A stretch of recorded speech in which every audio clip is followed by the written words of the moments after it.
I find that the fundamental premise of the antinatalist is a profoundly negative valuation of humanity.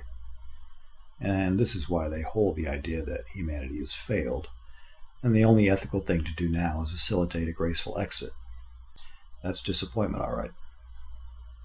I believe the reason they have such a low opinion of humanity is because of the way in which they evaluate humanity and its progress. There are two flaws in the way they do this. One leads them to this profound disappointment, and the other gives them no hope that humanity can ever fix what they feel is wrong. They look at humanity as a whole instead of focusing on what makes us more than just what evolution designed. You can't make a value judgment of life on its own terms because you're judging the product of evolution. Evolution designs life to go from point A to point B and copy itself. And whatever makes it to point B, no matter how much it suffers along the way, will always be good enough. So on its own terms, it should be no surprise that life sucks. I don't know how anyone could expect anything more from an undirected process like evolution. What we should value is that something happened with a successful survival strategy that evolution did not intend or need, and that was our ability to transcend evolution's design. And yes, I know words like design, need, and intend are not descriptive of evolution. It's just easier to describe them that way. The optimism that religion provides comes from where God's creation and all the bad behavior is the fault of a Satan or a sinful nature. And as an atheist, I'm sometimes envious of that delusion, but there's good reason to have optimism without deluding oneself. All you have to do is substitute Satan or evil with evolution. Just dump all your problems with life and humanity on that blind process. The antinatalist is judging human behavior that is a result of an inherently selfish process, and obviously that's going to result in a bleak outlook, because it's only looking at those attributes that transcend evolution's designs that can tell you about humanity. For instance, someone like Stephen Hawking, his existence is about as bleak as it gets, and he says what keeps him going is a desire to understand the universe. So he's not hanging on because he's addicted to life. His desire is separate from what evolution would select for. And evolution is not aided by understanding the universe. It's ironic the very altruistic qualities the antinatalist exhibits are the ones they should be judging humanity by, as a graceful exit certainly runs counter to evolution's design. So I see this as a struggle to identify and then separate ourselves from evolution's design, or Satan.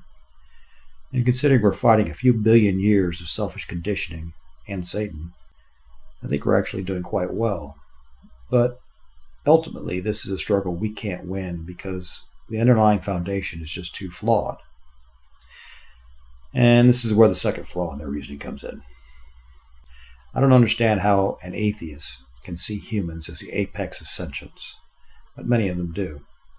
Even in popular sci-fi like Star Trek, you have a very human-centric storyline with humanity just being the shit, where just tweaking the genes a little resulted in a sociopathic megalomaniac Khan.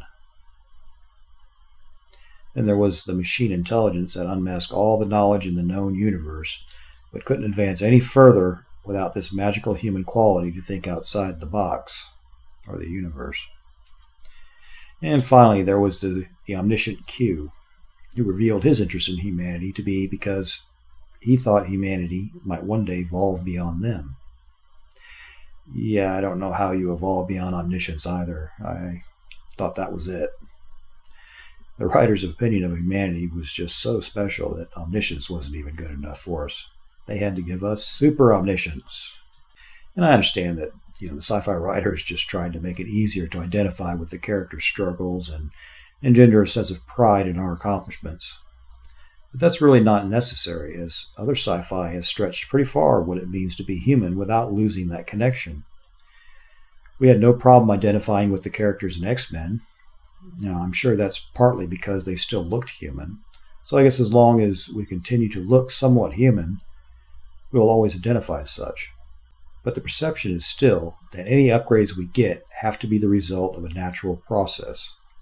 Artificial or directed attempts at improving humanity always seem to end in Frankenstein's monster. And we're both Frankenstein and the evil genius are fictional constructs. We know higher intelligence doesn't make you evil. This is kind of rooted in a belief that we are the result of a divine or a purposed process and not blind evolution. I'm surprised that so many atheists don't recognize this. As you may have guessed, I believe in transhumanism. Evolution is done with us. We've carved out an artificial niche, more stable than the cockroach, and we're just going to continue to get better at shaping our environment to suit us. And now you don't even have to make it to point B anymore. We'll pick you up and carry you the rest of the way.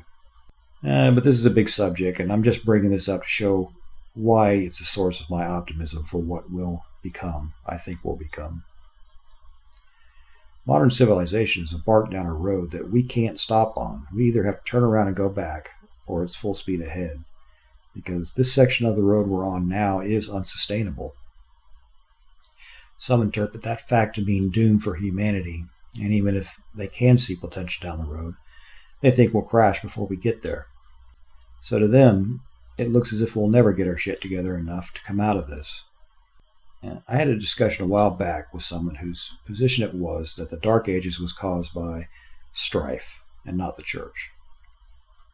And that was the reason that people didn't want an education. But even now, the majority of people wouldn't get an education if society didn't demand it of them. I know most of you would say, I like to learn and I will always want an education, but that's only true because those options exist. You're not going to want what you don't know exists. And people wanting an education is not how societies advance. Societies are dragged forward by a few exceptional individuals. So all the church had to do is watch for one of these individuals' head to pop up and chop it off.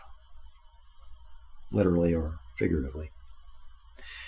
This is kind of what scares me the most about conservative ideology, as it advocates a slow walk down this road with frequent rest stops and even driving backwards a spell.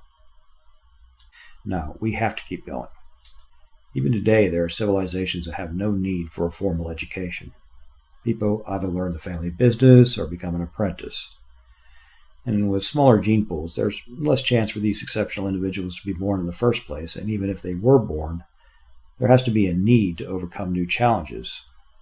Isolated civilizations don't advance because for one reason or another, they don't migrate, so they're never subjected to the challenges that new environments present. So because they're looking at the crap evolution did and not what humans do that transcends that crap, their opinion of humanity is crap. And they understand that where we're at now is unsustainable, but because they don't seem to understand the humans they're disappointed in are not the ones that move us forward, so they have little optimism for the future.